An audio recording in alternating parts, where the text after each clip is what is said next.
We're here with Pete the Planner, talking all about personal finance, and we were just talking before the break about how to approach the financial conversation as you age. And one thing that really seemed obvious from our conversation was that the sooner you start planning, the better.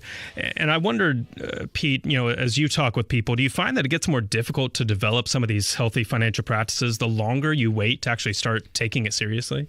Yeah, I mean, if your financial life is built on a very shaky foundation from a fundamentals and behavior standpoint, you're going to get in trouble. And in fact, in your 40s, things get more difficult. In your 50s, get more difficult. Your financial life actually gets harder, not easier, which is a shocking lesson for people to learn. I'll also say you have more ammunition to do more damage the older you get because you're extended more credit lines, and the stakes are higher. And so I would say, this is nuts, but I would say your late 20s to mid 30s are the easiest time of your financial life, and the hardest are your late 40s to your early 50s. As we talk about, big life events that come up and talking about your finances, maybe the biggest is home ownership. And on the show, we talk about the home a lot, home improvement, and what to do once you're in the home. But for people that are going into that process of buying their first home, it's daunting. I mean, how should you actually approach that conversation if you're considering it? Yeah, you should understand that being able to afford a house payment isn't necessarily indicative of being able to afford the house. Yeah, I remember as a kid getting the computer catalog when you could buy laptops mail order, and I remember as a 13-year-old thinking I was going to buy several laptops because they were $11 a month. Okay, and so I was like, oh, I can afford that. I'm going to have like NASA in my bedroom. Right. From a housing standpoint, just because you can afford the payment, or in other words, just because someone allows you to borrow money and make that payment possible doesn't mean you can objectively afford it. Yeah. I like people to spend about 25% of their take-home pay on a mortgage payment, especially Midwesterners, especially people using a 30-year mortgage around that 25% mark. A bank will allow it to be up to 51%. And that gap, that chasm that exists between 25 and 51 is sort of the death knell of people's financial life. Yeah. So obviously you can know the information about, this is what I need to know before I buy the home. But still, a lot of times people buy homes and they're not ready. And you have this really great podcast called Ask Pete the Planner. And it's great because you get to hear people's stories about where they're at, and you kind of help them navigate these decisions. Have you found any, telltale signs that you're just not ready to buy your first home? Well, I mean, if you had to wipe out your emergency fund in order to buy the house, that's a problem. I mean, Angie's List exists to help consumers find great service providers, which is to suggest people's homes need service. Sure. Which means if you have no emergency fund to fix the things at your house. I have a rental property and the water heater went out a few weeks ago, $1,100, done, right? Yeah. No emergency fund, that creates a lot of financial problems if I didn't have one.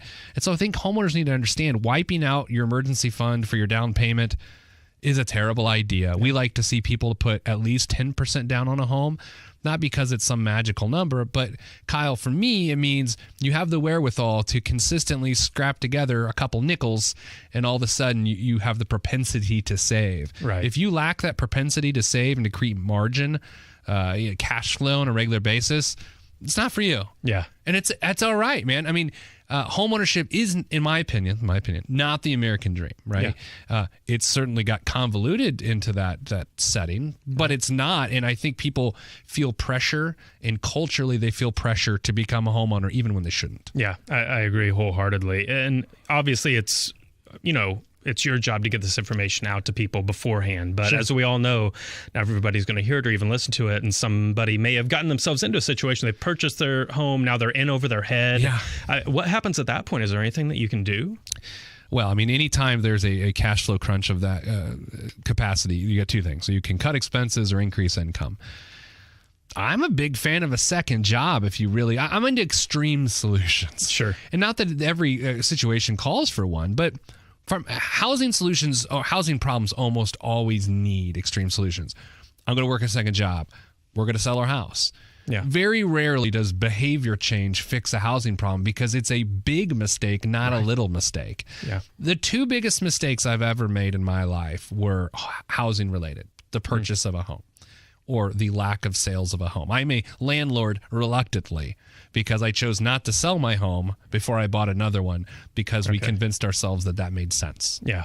Yeah. It can really, if you're not ready to go into it, if you're not if you haven't asked the right questions, it can be troublesome once you're there. I want to talk a little bit about debt as well, Pete, because this is obviously something that affects a whole lot of Americans, and it can be really a daunting thing to face. And you've spoken before about pleasure versus satisfaction when it comes to our spending. I wondered if you could expand on that a little bit and talk about how it relates to potentially poor financial decisions. Before doing this interview today, I stopped at a local food store, and I did something that was very satisfying. I made a healthy food choice. I was like, this makes sense. I'm satisfied with the choice. Now, Kyle, had I been seeking pleasure, I would have gotten something else to eat. Right. And the first couple bites of that double, triple cheese and bacon pork burger would have been the best thing that I'd ever experienced. And then the next 80 bites would have been regret and disdain for my own being. So pleasure and satisfaction. Pleasure is when you seek instant gratification, and what happens after that is just up in the air. Satisfaction is knowing you do the right thing and also knowing it's not going to be as pleasurable, but your satisfaction will grow after the experience, right? Because it's that knowing that what you did was the right thing to do. Financially, debt, pleasure, and satisfaction. We've had a hard year. Let's go on vacation. Well, we can't afford to go on vacation. That's dialogue. I'm a voice master. We can't go on vacation. I don't know why someone would sound like that. And then the other person says, well, we should go anyway. Seek the pleasure, and then displeasure comes after that. Right. Satisfaction is, you know what, honey? I wasn't calling you honey, Kyle. Still role playing. I mean, this is theater. You know what, honey? Let's just pay off the debt, because that's the better thing to do. Satisfaction will grow from that moment. Well, obviously those pleasure purchases, a lot of times that racks up credit card debt. I mean, that's something, probably the most common place we see that happen. And that can be really hard to get out of, especially if you're using the wrong methods. I wonder if you could explain the momentum method, which I've heard you talk about, and how that relates to paying off the right debt. People demonize debt, but they should demonize their decision making. Right? It's like, debt's killing us. No. Well, your dumb decisions are killing you. Right. And that's okay. It's not to beat up on someone, but it's hard to not take personal responsibility and to change the habits that it takes to get out of debt. What stings about debt is one thing: the obligation to make a payment every month. It's not the interest. It's not the debt itself. It's the obligation. So if what we're trying to eliminate is the obligation, we have to eliminate the obligations as quickly as possible. That doesn't mean the least expensive way. Because the momentum method, you pay off debts from the smallest balance to the largest balance. You pay minimum payments on everything except the smallest balance. This will cost you more over time than focusing on interest rates.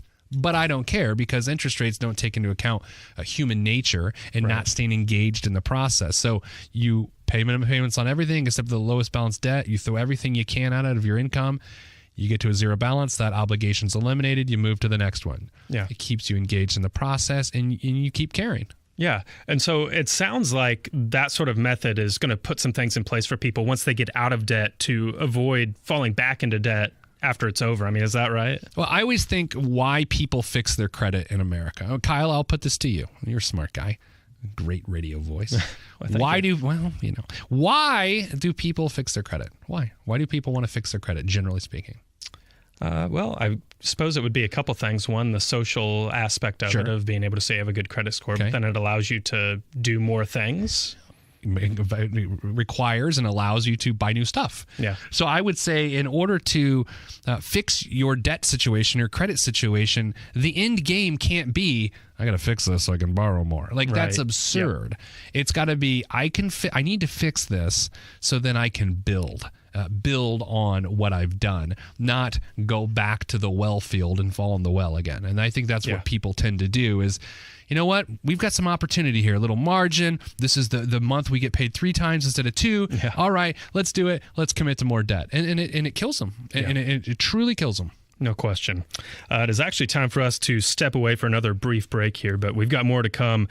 When we come back, we're going to get you up to speed on what's trending, and we're going to talk more about your personal finances. We're cashing in today with our very special guest, Pete the Planner. You're listening to Chat with the Experts, brought to you by Angie's List.